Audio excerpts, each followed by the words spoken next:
Et on a des élèves de plus en plus experts en fait en coding. I would very much like to continue computer science because I'd like to dive deeper into the codes.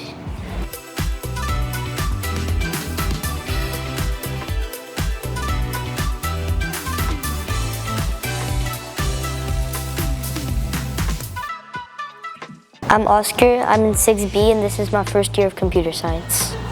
Bonjour, je m'appelle Léa, je suis en 4e B et c'est la 2e année que je fais Computer Science. Donc moi je suis Nicolas Legatelois, je suis professeur de mathématiques et j'enseigne aussi l'option Computer Science en classe de 5e et cette année en classe de 6e.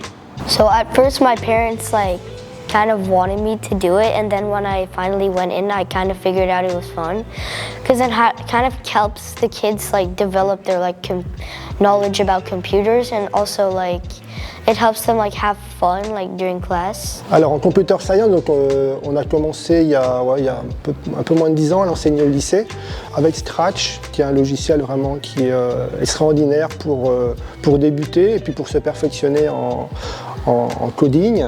Donc on le proposait d'abord au 5e et depuis cette année on a décidé de le proposer aux élèves de 6e parce qu'il y a une demande de plus en plus forte à cause de l'expansion de l'IA, le coding qui prend de plus en plus de place dans la vie de tous les jours, dans l'enseignement.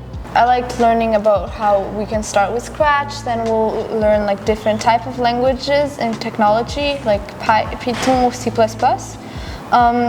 I started last year because there was an option from 5e, and we started with Scratch by doing some of the games and started to see how the blocks work, and then we started doing a language and it was really interesting, and this year again we started Scratch and we're doing this pirate game to learn how to do Python, and it's really interesting and fun.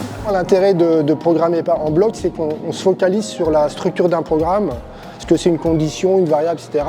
On ne se focalise pas de savoir s'il faut mettre un point-virgule ou une virgule. Donc ça permet d'apprendre ce que c'est un programme sans le taper vraiment, en fait, sans l'écrire vraiment, mais en allant chercher des blocs. Donc le but après, c'est de faire la transition avec Python. Alors Léa en a parlé tout à l'heure avec Pirate, qui est un moyen justement de basculer de l'un à l'autre, de voir un petit peu comment la correspondance entre les blocs et le langage Python. So in computer science we're creating this game where you're supposed to complete levels and stuff.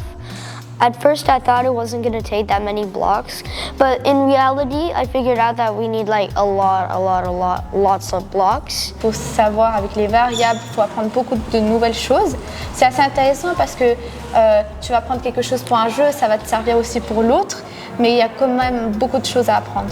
Ça développe pas simplement le côté technique et le fait de programmer, mais ça développe aussi le travail d'équipe, ça travaille aussi ça permet de développer la créativité. Il y a aussi beaucoup de créativité quand on crée un jeu, donc c'est pas simplement pour les élèves qui aiment coder, c'est aussi pour les élèves qui aiment bien aussi être créatifs, qui ont envie de s'amuser en travaillant avec d'autres élèves qui ne voient pas forcément dans leur classe, dans les matières classiques. Et on a des élèves de plus en plus experts en fait en coding. Et donc ça nous pousse aussi à changer notre enseignement, à proposer des choses différentes, un peu plus avancées que ce qu'on faisait il y a quelques années. I would very much like to continue computer science because I'd like to dive deeper into the codes, and I want to become better at learning what computers are like.